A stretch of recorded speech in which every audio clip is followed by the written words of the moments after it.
قائل نہیں، کیونکہ روزے سے اپنی نہیں بنتی تو وہ قرآن کا منکر اور کافر ہے۔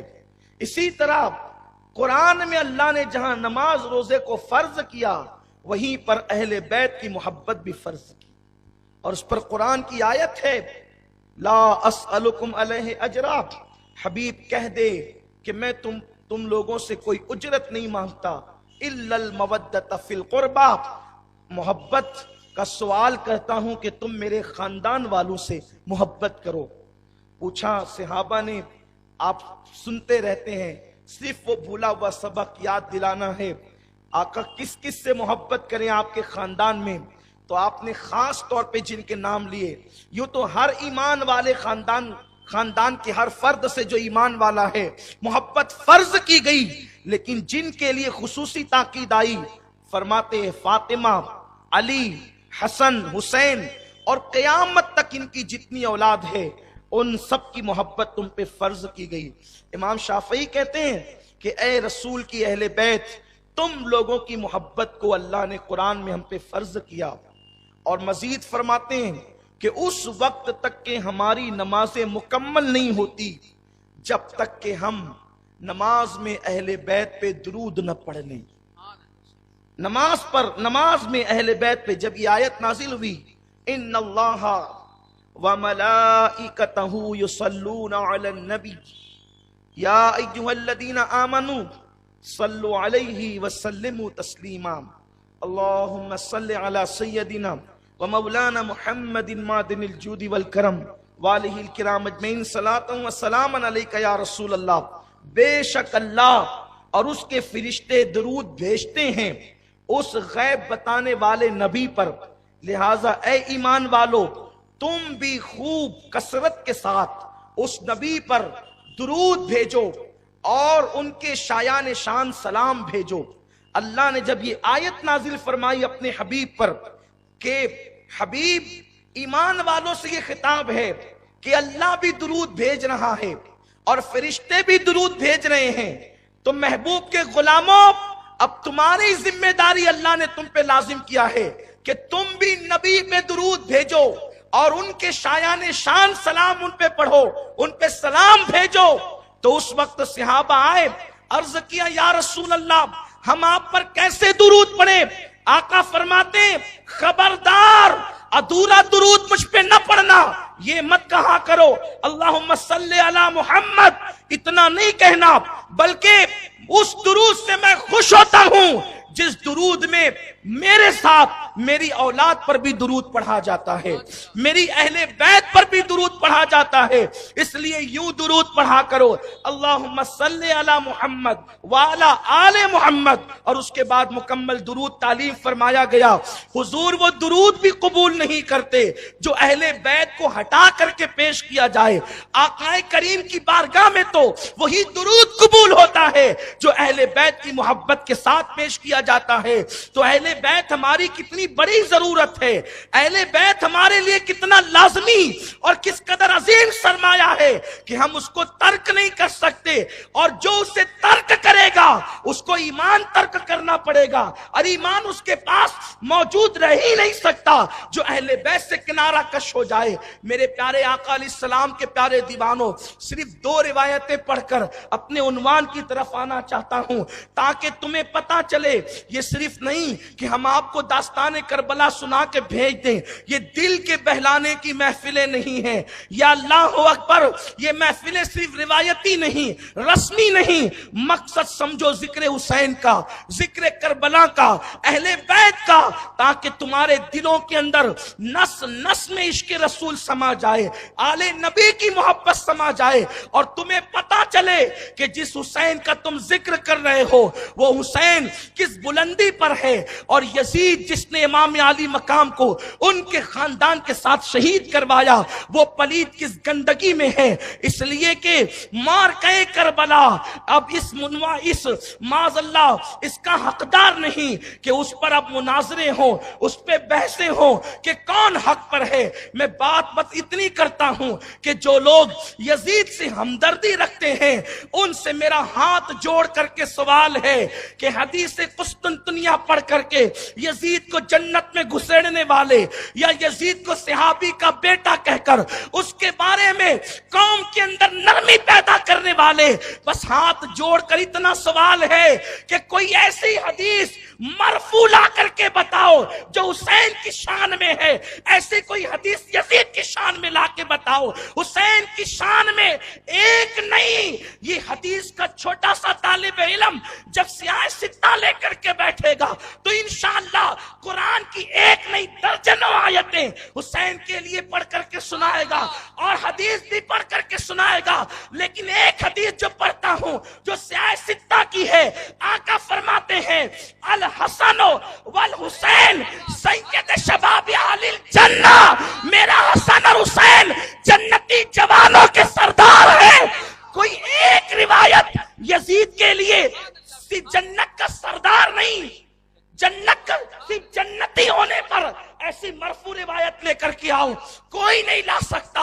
اور پھر اگر بات صحابیت کی ہے، بات صحابیت کی ہے تو حسین اس صحابی کا نام ہے کہ سارے صحابی حضور کی بارگاہ میں یوں بیٹھتے ہیں، سارے صحابی چاہے وہ ابو بکر صدیق ہو، چاہے عمر ابن خطاب ہو، عثمان غنی ہو، ہم اہل سنت ہے، خلیفہ بلا فصل صدیق اکبر، ان پہ ہمارے ماں باپ ہماری جانیں قربان، لیکن ابو بکر یوں بیٹھتے ہیں، عمر یوں بیٹھتے ہیں۔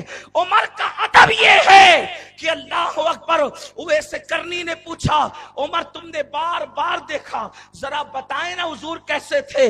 حضرت عمر کی آنکھ میں آنسو تھے، فرماتے اویس کبھی نظر بھر کر کے دیکھا ہی نہیں، اتنا ادب کرتا تھا کہ چہرے پر نظر پڑتی تو ادب سے نیچے کر لیتا، میں تو ادب کے ڈر سے دیکھا نہ آنکھ بھر کے۔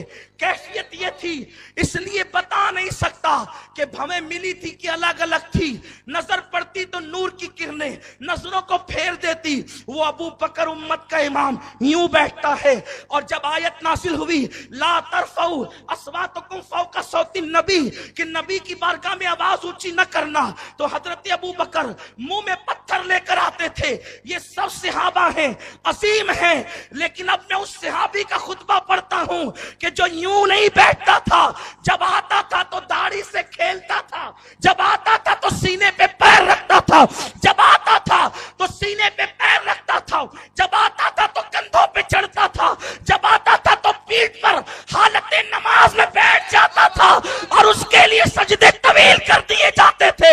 صحابہ میں ایک صحابی بتا دو جو نبی کے سینے پہ چڑھتا ہے، جو نبی کے کندھوں پہ چڑھتا ہے، جو نبی کے سینے پہ بیٹھتا ہے، جو نبی کی داڑھی سے کھیلتا ہے۔ اور اتنا عظیم وہ صحابی کے کہتا ہے آپ گھوڑے پہ بیٹھتے مجھے بھی تو بٹھائیں۔ اس صحابی کی بات کر رہا ہوں، اس صحابی کی، گھوڑا آپ کا مجھے بھی تو بٹھائیں۔ یہ سب اہل سنت کی کتابوں میں، یہ سب معتبر حدیث ہیں، مجھے بھی تو بٹھائیں۔ کہا بیٹے ٹھیک ہے حسین، حسین وہ صحابی 2 ڈگری والا ہے نا حسین، وہ صحابی بھی اہل بیت بھی ہے، صحابی بھی اہل بیت بھی ہے۔ گھٹنے زمین پہ رکھے رسول نے، وہ رسول جس کے تلووں پر جبریل اپنے لب رکھتا ہے، اس رسول نے حسین کے لیے گھٹنے زمین پہ رکھے، اور وہ ہاتھ جس کو خدا ید اللہ کہتا ہے وہ حسین کے لیے زمین پہ رکھے۔ حسین تیرا گھوڑا آ گیا، بیٹھ جا پیٹھ پر۔ کوئی ہے براق پہ بیٹھنے والے نبی کا راکب، براق پہ بیٹھنے والے نبی کا راکب حسین ابن علی ہے، وہ صحابی رسول، وہ نبی کی پیٹھ پر۔ اور پھر کا نانا آپ کے گھوڑے کی بھی تو لگام ہے جو جھٹکا دیتے ہیں آپ، تو مصطفیٰ نے ان زلفوں کو ہاتھ میں لیا جسے خدا واللیل کہتا ہے۔ ہاں حسین یہ زلفیں پکڑ اور یہ تیرے گھوڑے کی لگام ہے۔ اس منظر کو عمر ابن خطاب رضی اللہ تعالی نے دیکھا اور عرض کیا، فرمایا حسین تیری سواری کتنی اچھی ہے، تیری سواری کتنی اچھی ہے۔ تو حضور نے سر اٹھا کے کہا حسین، حضور نے سر اٹھا کے کہا عمر تجھے سواری اچھی دکھتی ہے، یہ نہیں دیکھتا کہ سوار کتنا اچھا ہے۔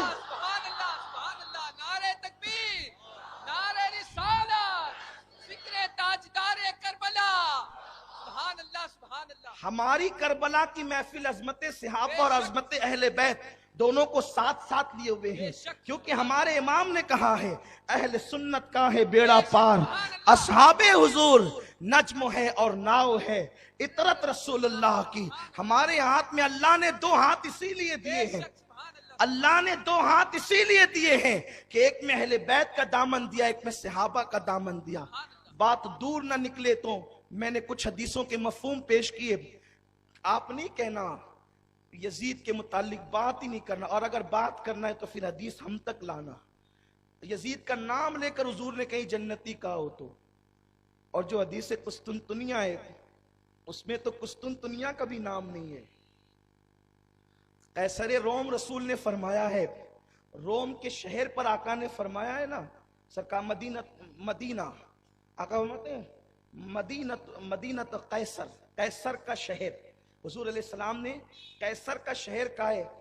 پتہ نہیں جو ہے وہ حدیث قسطنطنیہ کے ماننے والے جو ہے وہ قیصر کے شہر کو قسطنطنیہ کیسے قرار دیتے ہیں. پہلے تو اسی پر 10 سوالات ہیں کہ وہ قسطنطنیہ کیسے. اور چلے اگر مان بھی لیا جائے محدثین کے متعین کرنے پر کہ ٹھیک ہے محدثین نے متعین کیا ہے، تو پھر ابھی یہ سوال پیدا ہو کہ اس میں گیا کون کون.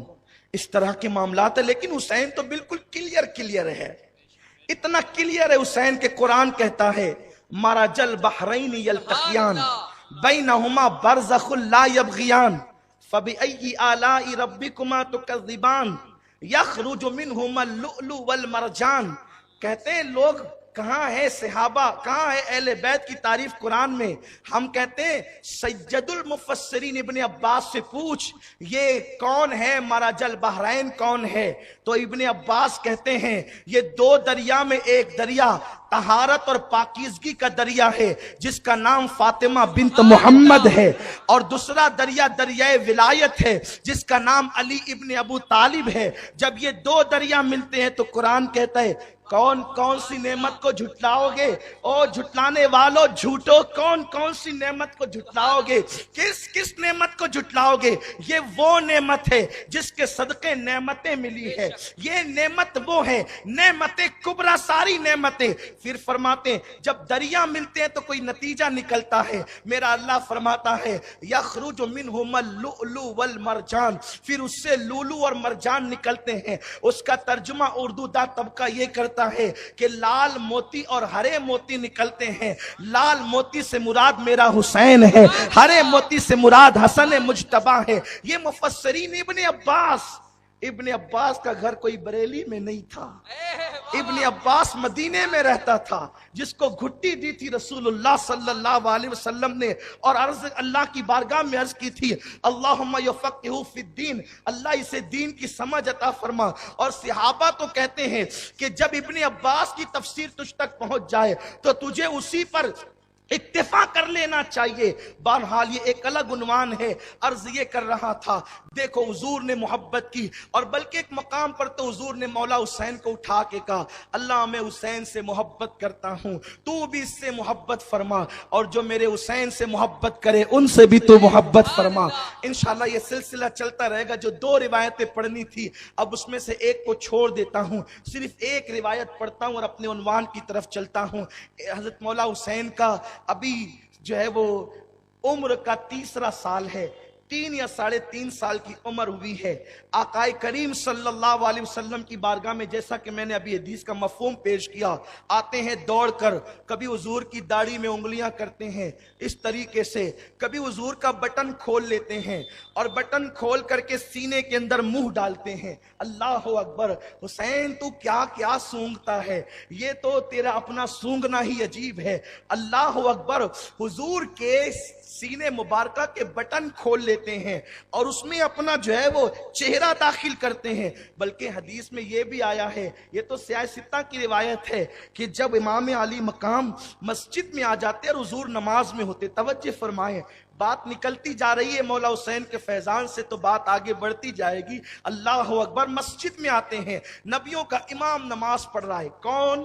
نبیوں کا امام. ان کی نماز ایسی کہ ساری دنیا نے ان سے سیکھا. میرے آقا فرماتے ہیں نماز ایسے پڑھو جیسے مجھے پڑھتا ہوا دیکھتے ہو. نماز کیسے پڑھو؟ کیسے پڑھو؟ جیسے مجھے پڑھتا ہوا دیکھتے ہو. کیونکہ تم نے اپنی مرضی سے کیا تو تمہاری نماز نہیں ہوگی. اس لیے کہ حضور نے سجدے 2 ہی کیے. اگر کوئی صاحب یہ کہے کہ اللہ کو سجدے بڑے پسند, اس نے کہا کہ سجدے کرو اور قریب ہو جاؤ اللہ سے, تو 2 کیوں پھر 3 کیوں نہیں؟ طاق اللہ ہے, طاق پسند ہے, 3 کر لیں.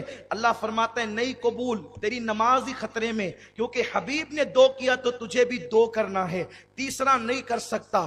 غور فرمائے وہ نبیوں کا امام نماز پڑھ رہا ہے. مولا حسین آتے ہیں اور آنے کے بعد حضور علیہ السلام کو دیکھتے ہیں کہ حضور قیام میں ہے, دونوں پیر کے بیچ میں سر داخل کرتے ہیں. توجہ آپ کی, اگر آپ کی توجہ ہے اور آپ ذکر حسین آخرت کے لیے سننے آئے ہیں اور حضور کو خوش کرنے کے لیے سننے آئے تو آپ کی توجہ ہے. نبیوں کا امام نماز پڑھ رہا ہے اور مولا حسین پیروں کے اندر جو ہے وہ سر گھسا رہے ہیں, سر داخل کر رہے ہیں, سر داخل کر رہے ہیں.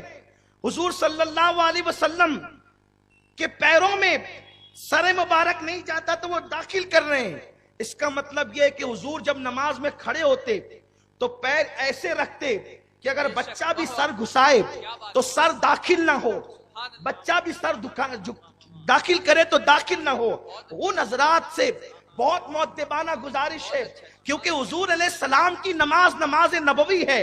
تو اب اگر اتنا پیر پھیلا کر کے آپ نماز پڑھیں کہ بکری کا بچہ بھی نکل جائے تو پھر یہ ایک عجیب سی بات ہوگی. وہ نماز نہیں ہوگی, نبوی نماز نہیں ہوگی, یہ اپنی طبیعت ہوگی.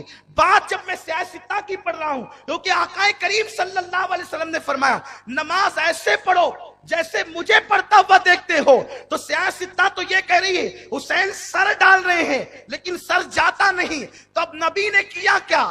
حسین کی محبت میں, حسین کی محبت میں, حسین کی محبت میں. یہ روایت اگر ہم کتاب میں نہ دکھائیں تو ذمہ دار ہیں, اس لیے کہ جو جی میں آئے بول کے جانا یہ طبیعت قطعی نہیں ہے. اور یارو جو لوگ چٹنگ کر کے سودا بیچ کر جاتے ہیں وہ ایک بار شہر میں بیچ کے جاتے ہیں تو دوبارہ اس شہر میں وہ کبھی نہیں آتے. اس لیے کہ جن کو پہلے گارنٹی اور وارنٹی دے کے بیچا ہے اب وہ پکڑیں گے نا کہ تو نے تو بہت گارنٹیاں دی تھی اور تو بھاگ گیا, اب ہمیں سامان بدل کر کے دے. لیکن یہاں کا جو سودا ہے اس وقت سے ہم بیچ رہے ہیں مصطفیٰ کریم کی خیرات لے کر کے, جب چہرے پہ داڑھی کے بال بھی نہیں آئے تھے, میری عمر 11 سال کی تھی, تب سے ہم آپ کے درمیان بول رہے ہیں. لیکن الحمدللہ جو بھی بولا ہے بعد میں کوئی پلٹ کر کے آیا ہے تو کتاب ضرور بتائی ہے, حوالہ ضرور دیا ہے. اب لکھنے والے مصنف پر آپ کا کتنا اعتماد ہے یہ آپ کے ایمان پر ہے. ہم نے تو جو پڑھا وہ بیان کر دیا, وہ دے دیا. اللہ اکبر. مولا حسین نے سر ڈالا, سر جاتا نہیں. حضور نے محبت میں پیر پھیلا دیے. اب حسین ادھر سے نکلتے ہیں ادھر جاتے ہیں, ادھر سے نکلتے ہیں ادھر جاتے ہیں. بس ایک بات اتنا کہنا چاہتا ہوں, یہاں پر میں بھی آپ سے پوچھنا چاہتا ہوں, حسین نبی ہے یا امتی؟ حسین نبی ہے یا امتی؟ بہت بڑا ہے حسین لیکن ہم نبی نہیں مانتے, حسین کو امتی ہی مانتے ہیں. حسین امتی ہے. بتاؤ جب حسین ادھر جا کر ادھر جاتے ہیں, ادھر سے ادھر جاتے ہیں, حضور ان کے لیے پیر پھیلاتے ہیں کہ آتا رہے جاتا رہے, گویا کہ جنت کا دروازہ بن گیا ہے حسین کے لیے, کبھی ادھر کبھی ادھر, کبھی ادھر کبھی ادھر. بتاؤ نبی کو حسین کا خیال نماز میں آیا کہ نہیں آیا؟ حسین کا خیال نماز میں آیا کہ نہیں آیا؟ ارے نبی کو اگر امتی کا خیال نماز میں آ جائے تو نبی کی نماز میں کوئی اثر نہیں پڑتا, اور اگر امتی کو نبی کا خیال آ جائے تو پھر نماز پر کیسے اثر پڑتا ہے؟ نعرہ تکبیر, نعرہ رسالت, یاد امام حسین, ذکر تاجدار کربلا, سنی دعوت اسلامی. برا ہو ان انگلیوں کا جہنم کی آگ میں پگھلے وہ انگلیاں جس نے یہ لکھا کہ نبی کا خیال اگر نماز میں آئے تو گدھے اور بیل کے خیال سے معاذ اللہ برا ہے، استغفر اللہ۔ اسی لیے لوگوں اپنے ایمان کی حفاظت کرو۔ میں آج چونکہ مولوی کی بات نہیں کرنے بیٹھا، میں تو ان مولاؤں کی بات کرنے بیٹھا ہوں جہاں مولوی غلام بن کر کے مولا بنتا ہے۔ مولوی ہرگز نشد مولائے روم تا غلام شمس تبریزی نشد۔ حسین مولا کا بچپنا ہے، بچپنا 3 سال کی عمر ہے۔ آنے کا انداز یہ ہے کہ کبھی بھی آ جاتے حضور کے حجرے میں، نماز میں بھی آ جاتے ہیں، دوران خطبہ بھی آ جاتے ہیں۔ مزاج یہی ہے، آقا منع نہیں کرتے، آتا رہے حسین، اس لیے کہ حسین کو حضور نے فرمایا حسین منی وانا من الحسین، حسین مجھ سے ہیں، میں حسین سے ہوں۔ حسین کے ذریعے میرا اظہار ہے اور حسین میرے ذریعے سے ہیں۔ نبی کا خون، حضور کا خون، آقا فرماتے ہیں حسین کا خون میرا خون ہے، حسین کا گوشت میرا گوشت ہے۔ بلکہ یہاں تک فرمایا جس نے حسین سے لڑائی کی اس کی لڑائی مجھ سے ہے، جس نے حسین سے لڑائی کی اس کی لڑائی مجھ سے ہے۔ اب میں یزید کو جنتی کیسے مانوں جو نبی سے لڑتا ہے؟ نبی سے لڑ کر بھی کوئی جنتی ہو سکتا ہے؟ آقا فرماتے ہیں کہ جو حسین سے لڑے میری اس سے لڑائی، جو حسین سے نفرت کرے ہماری اس سے نفرت، جو حسین سے اعلان جنگ کرے اس سے ہمارا اعلان جنگ۔ اس کے بعد ہوا کہ مولا حسین آئے،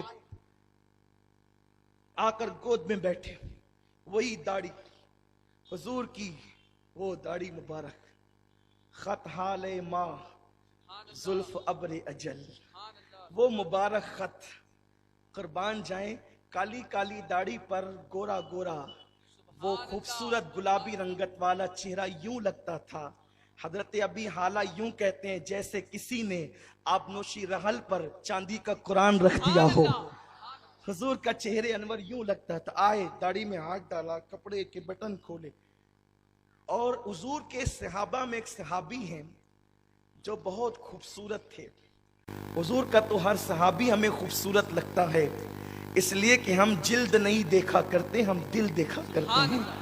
ہر صحابی، لیکن ظاہری رنگت میں بھی ایک صحابی بہت خوبصورت تھے، ان کا نام ہے دحیہ کلبی، اور وہ اپنے قبیلے کے سردار تھے۔ حضور کو بڑی تمنا تھی، کچھ لوگ ایسے ہوتے ہیں جن سے پیار ہوتا ہے، تو دحیہ کلبی سے حضور کو پیار تھا کہ کسی طرح یہ ایمان لے آئے، اور جب انہوں نے ایمان لایا تو 700 لوگ ایمان لائے۔ اور ان کے ایمان لانے کی داستان بھی بڑی عجیب ہے کہ جب وہ آئے ہیں تو حضور نے اپنی چادر ان کے لیے بچھا دی ہے، انہوں نے چادر اٹھا کے حضور کو پیش کی، مسلمان ہوئے۔ تو وہ حضور کی بارگاہ میں جب آتے تھے تو ان کی عادت تھی حضور کے شہزادوں کے لیے کچھ نہ کچھ پھل لے کر آتے تھے، خشک میوے لے کر آتے تھے۔ جب بھی آیا حضور کی بارگاہ میں کچھ نہ کچھ لے کے آئے کہ حضور کے حسن حسین جو شہزادے ہیں، دیکھو یہ صحابی لوگ ہیں، صحابی ہو کر کے ان آقاؤں سے کتنا پیار کرتے ہیں، کیونکہ قرآن کا جو حکم، وہ قرآن سمجھنے والے لوگ تھے۔ کچھ نہ کچھ لاتے اور جیب میں رکھ کر لاتے، کبھی ہاتھوں میں ہوتا۔ اب مولا حسین تو موجود ہی رہتے تھے بارگاہ رسالت میں، کبھی نہیں رہتے، تو جب پتہ چلتا کہ دحیہ آ گئے، دحیہ کلبی آ گئے، تو آئے حضور کی گود سے اٹھے اور چھلانگ لگائی اور دحیہ کلبی کی گود میں پہنچ گئے۔ اور اس کے بعد پھر دحیہ کا کھیسہ چیک کیا، جو نکالا، جو کہ لاتے تھے انہی کے لیے، کھانے لگے، ان کی داڑھی سے کھیلنے لگے، ان کے کپڑوں سے کھیلنے لگے، کیونکہ سب لوگ جو چاہتے تھے اس آقا حسین کو، ناز اٹھائے جاتے تھے، کیونکہ کربلا کا واقعہ اور حادثہ اچانک نہیں ہوا، اتنا مشہور یہ واقعہ تھا کہ اس کا ذکر آپ کتابوں میں اگر اٹھا کر دیکھیں تو حضرت اسماعیل علیہ السلام کے ذبح کرتے وقت حضرت ابراہیم علیہ السلام کے سامنے بھی حضرت جبریل نے اس کا ذکر کیا ہے۔ حالانکہ وہ روایتیں ضعیف ہے، لیکن چونکہ فضائل اعمال میں ضعیف روایتیں بھی مقبول ہوتی ہے، یہ محدثین کا اصول ہے۔ بہت طویل، بہت عجیب یہ قصہ ہے اور یہ عجیب داستان ہے، انبیاء کے سامنے بھی اس کو رکھا گیا۔ بہت مشہور تھا یہ واقعہ۔ ابن عباس کہتے ہیں نبی کے گھر کا بچہ جانتا تھا کہ کربلا میں حسین شہید ہوں گے۔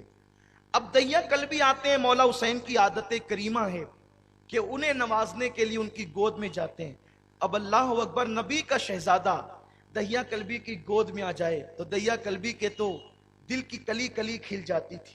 شہزادہ رسول جو گود میں آ گئے، پھر یہ ہوا کہ جبریل امین جب انسانی شکل میں آتے، انسانی صورت میں آتے، تو اکثر حضرت دہیہ کلبی کی شکل میں آتے، دہیہ کلبی کی شکل میں۔ ایک دن یوں ہوا کہ جبریل امین دہیہ کلبی کی شکل میں حضور کی بارگاہ میں آئے اور مولا حسین وہاں موجود تھے۔ انہوں نے دیکھا اور دیکھنے کے بعد سمجھے کہ میرے نبی کے صحابی دہیہ کلبی آ گئے، حضور کی گود سے چھلانگ لگائی اور جبریل کی گود میں، حالانکہ جبریل بشکل دہیہ کلبی آئے تھے۔ یہاں پر صاحب روضۃ الشہداء اور کنز الغرائب کے مصنفین نے ایک بات لکھی ہے کہ حسین یہ سمجھے کہ یہ دہیہ کلبی ہے، لیکن فقیر اس پہ مطمئن نہیں ہوتا۔ وہ میرے بہت آقا ہیں، صاحب روضۃ الشہداء کنز الغرائب کے مصنفین بہت ہمارے بلند آقا ہیں، لیکن بات عشق کی ہے۔ انہوں نے یہ کہا کہ حسین یہ سمجھے کہ یہ دہیہ کلبی ہے، لیکن فقیر یہ کہتا ہے کہ حسین یہ نہیں سمجھے دہیہ کلبی ہے، حسین سمجھے کہ یہ جبریل ہی ہے، حسین سمجھے یہ جبریل ہی ہے۔ لیکن بتانا یہ چاہتے تھے کہ کربلا میں مجھے پیاسا دیکھ کر، کربلا میں مجھے پیاسا دیکھ کر یہ نہ سمجھنا کہ میں مجبور ہوں، میری شان تو یہ ہے کہ کبھی امام الانبیاء کی گود میں رہتا ہوں اور کبھی امام الملائکہ کی گود میں رہتا ہوں، یہ میری شان ہے، لوگوں پہچان لو مجھے میں کون ہوں۔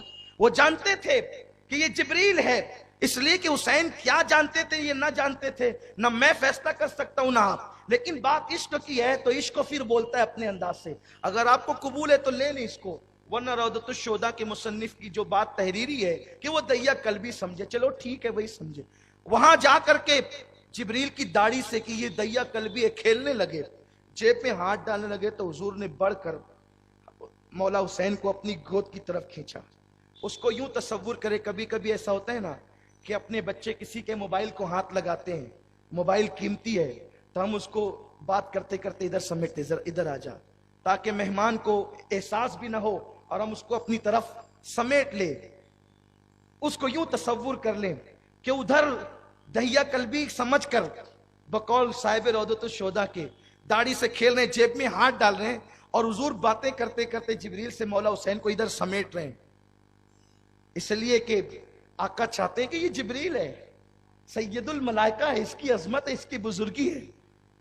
تو جبریل نے بات کو ختم کیا، عرض کی یا رسول اللہ آپ اس کو نہ روکیں، اس کو بیٹھنے دیں، یہ جو کرتے ہیں انہیں کرنے دیں۔ جبریل کہہ رہا ہے، جبریل کہہ رہا ہے یا رسول اللہ حسین کو کرنے دیں، جو کرتے کرنے دیں، یہ جیب میں ہاتھ ڈالتے ڈالنے دیں۔ حضور فرماتے ہیں جبریل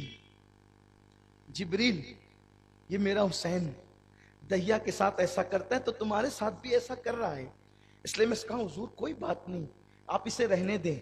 میرے آقا یہ وہی حسین تو ہیں جب ان کی امی جان رات کو کبھی تھک جاتی، عبادت میں ہوتی یا اس کی آنکھ لگ جاتی اور حسین جھولے میں رونے لگتے تھے، تو میرا اللہ مجھ سے کہتا تھا جبریل اب سدرہ پہ بیٹھنے کا وقت نہیں ہے، اب سدرہ پہ بیٹھنے کا وقت نہیں ہے، جا حسین اٹھ کر کے رونے نہ لگے تو تو جا کر کے اس کا جھولا جھلانے لگ۔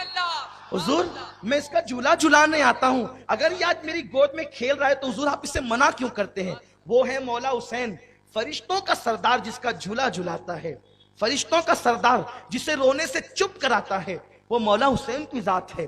انہی کا ذکر کرنے آئے ہو، مقدر کے سکندر ہو، تقدیر کے تاجدار ہو، بادشاہ ہو، اور بی بی زہرا جسے بلاتی ہے وہ ایسی محفلوں میں آتے ہیں، مقدر سنورتے ہیں، مرادیں پوری ہوتی ہے۔